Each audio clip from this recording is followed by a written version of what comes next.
Saudara, Gunawan Setbor, tiktokers asal Sukabumi ditangkap polisi terkait promosi judi online. Selain Setbor, polisi juga menangkap 2 orang rekannya. Polisi menangkap Gunawan Setbor, tiktoker asal Sukabumi yang terkenal dengan joget beras habis live solusinya. Melalui pesan singkat yang kami terima, Satreskrim Polres Sukabumi, AKP Ali Jufri, membenarkan penangkapan Setbor terkait promosi judi online di akun media sosial TikToknya. Saat ini, Gunawan bersama 2 orang temannya tengah menjalani pemeriksaan di Polres Sukabumi.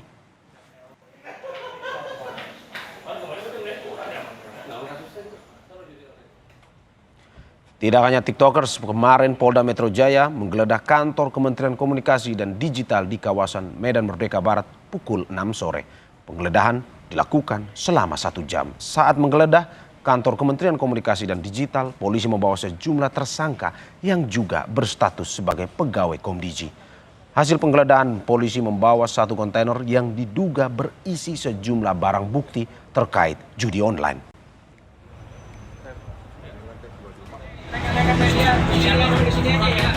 Polda Metro Jaya menggeledah ruko yang dijadikan sebagai markas untuk mengelola situs judi online di kawasan Galaksi Kota Bekasi, Jawa Barat.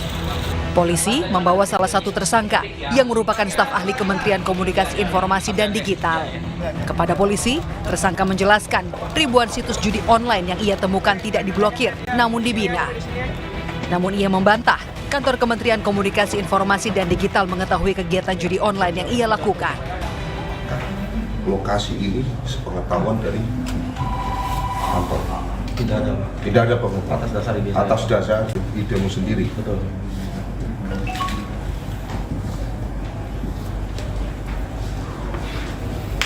Kenapa bisa punya ide? Kenapa nggak dikerjakan di kantor? Karena kurang banyak Pak. Kalau misalnya kita hire anak-anak ini kan kita bisa dapat yang lebih banyak.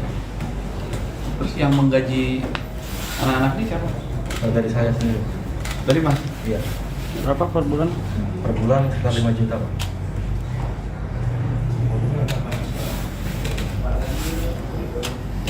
Dari Mas sendiri? Menteri Komunikasi dan Digital Mutia Hafid menegaskan pihaknya akan bersih-bersih internal setelah salah satu pegawai di kementeriannya ditangkap dalam kasus judi online.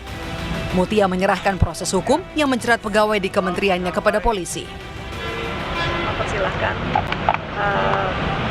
untuk kepolisian silahkan diperiksa, kita intinya ini juga buat kami bagus untuk bersih-bersih, dan kita sudah tekankan kepada jajaran internal untuk mendukung, dan kita keluarkan sekali lagi instruksi untuk mematuhi fakta integritas yang sebetulnya sudah kita buat sebelumnya dengan jajaran Kementerian Komdiji untuk sama-sama melawan judi online.